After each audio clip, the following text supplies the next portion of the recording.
はいどうも、ホルモン島田チャンネルのブッチャー島田です。時間がない、料理作るのがめんどくさい、そんな人もきっと多いですよね。ついついどこにでもあるからコンビニに頼っちゃうこともあると思います。今日はコンビニの唐揚げ弁当を3社比べてみます。それでは早速やっていきましょう。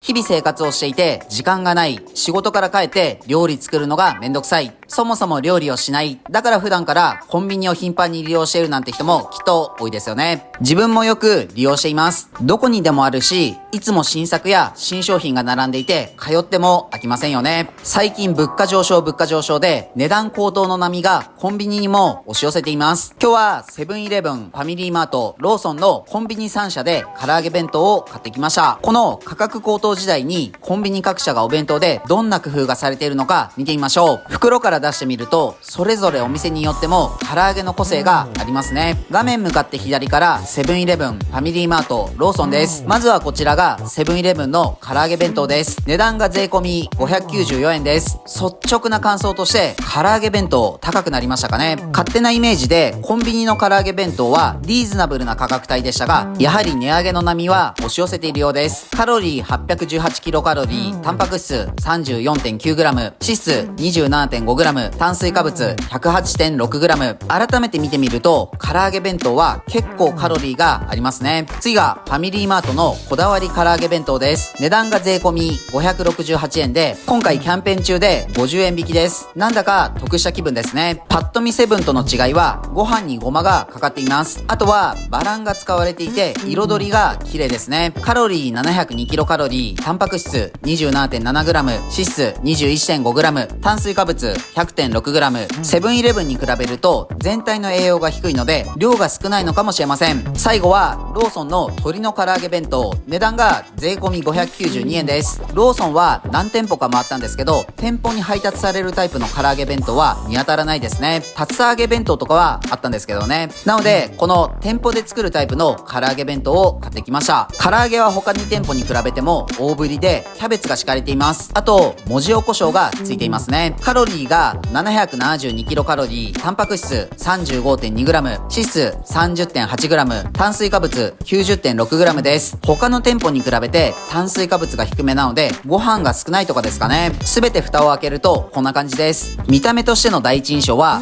セブンイレブンの唐揚げが一番自分好みの見た目をしています。あとセブンイレブンが唐揚げの個数が5個で他の2店舗より数が多いですね。ご飯はツヤツヤしています。ファミリーマートは少し丸っぽい形の唐揚げですね。ローソンはなんだかずっしりと重く感じますね。量が多いのかもしれません。各社の唐揚げ弁当を並べてみた正直な感想は、ご飯に対しておかずが物足りなく感じますね。自分は結構バランスよくご飯とおかずをいきたい人なので、これは配分が難しそうです。昔は唐揚げ弁当は唐揚げ、漬物、さらにもう1品とか2品くらい何かついていた印象ですが、最近はかなりシンプルになってますね。仕入れの値段の高騰などもあるので、以前のクオリティを保つ場合はさらに値段が高くなるかもしれません。もしかしたらおかずを減らすことで、最近コンビニではパックの惣菜なども種類が多く取り扱っているので、抱き合わせで他の商品のプラスアルファの購入なども考えているのかもしれません。それでは各社のお弁当の重さを測ってみます。まずはセブンイレブンの唐揚げです。 34.6g です。5つの合計が 159.99g です。1個平均 31.99g です。大きさで言うと 5.2 センチ、3.6 センチ、1.8 センチです。次はファミリーマートです。 35.03g、 4つの合計が 136.64g です。1個平均 34.16g です。数は1個少ないですが、1個平均の重さは重いですね。大きさが 4.2 センチ、3.9 センチ、2.2 センチです。次はローソンです。 41.44g、 4つ合計が 169.42g です。1個平均が 42.35g です。重さで言うとセブンイレブンよりも1個あたり 10g くらい大きくボリューミーです。大きさが 6.3 センチ、5.7 センチ、1.2 センチです。次は各社の漬物の重さです。セブンイレブンが 6.06g、 ファミリーマートが 3.95g、 ローソンが 5g です。そこまで大きな違いはないですね。次はご飯を測ってみます。よく底上げ問題とかネットで話題になったりしますが、実際はどうなんでしょうかね。セブンイレブンが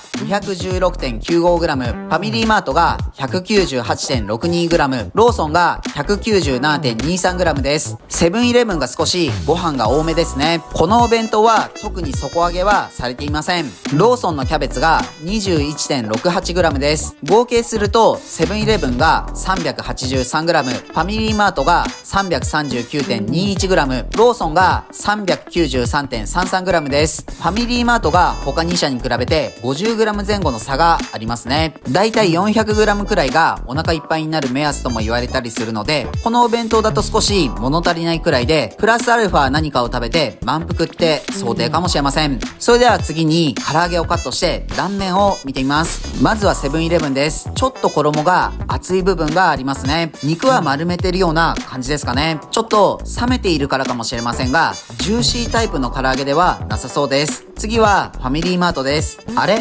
衣が多いですかね。半分くらいが衣にも見えます。中心部分に肉があって、その周りに膨らんだような衣がついています。ご飯の量がセブンイレブンより 40g くらい少ないのに、同等の炭水化物量なのは、もしかしたら小麦粉などの炭水化物が多く含まれているからですかね。ダイエット中唐揚げ弁当は選ばないかもしれませんが、炭水化物を減らしたつもりが、実は唐揚げの方に多く炭水化物があったなんてこともあるかもしれません。これは量増しと受け取るのか、食感や味付けのための工夫と捉えるのかは難しいです。タレに絡める系の料理だと相性良さそうです。ローソンはカットした断面はセブンイレブンに近いですね。細かい部分をまとめたり丸めてるような感じですかね。それでは実際に食べてみます。カメラの向こうでまた鈴木くんがお腹を空かせて待機してます。いただきます。まずはセブンイレブンから食べてみましょう。かなり醤油ベースの味が染みていて、肉にもしっかりと味がします。肉は柔らかく、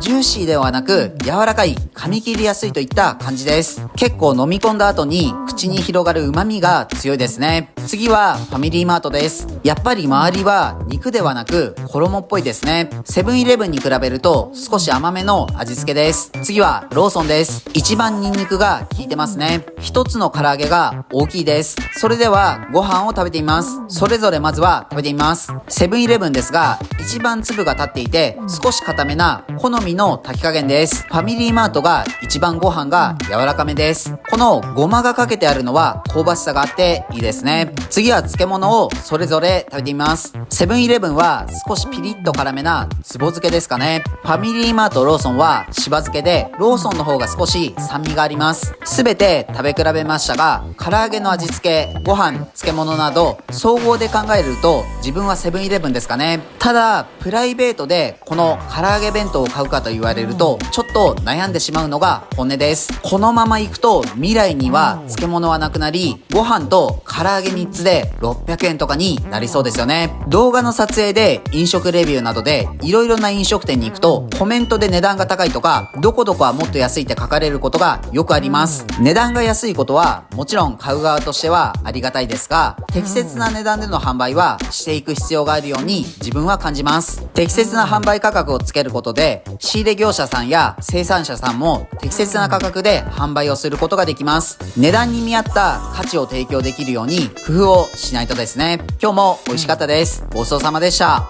はい、本日の動画は以上です。最後までご視聴ありがとうございます。唐揚げ弁当の違いいかがでしたか？値段を考えると昔は良かったと思ってしまうことが多いですが、自分は今が一番いろいろな種類や味の平均値なども高くいい気がします。自分たちは群馬県前橋市と高崎市でホルモン島田というホルモン屋をやっています。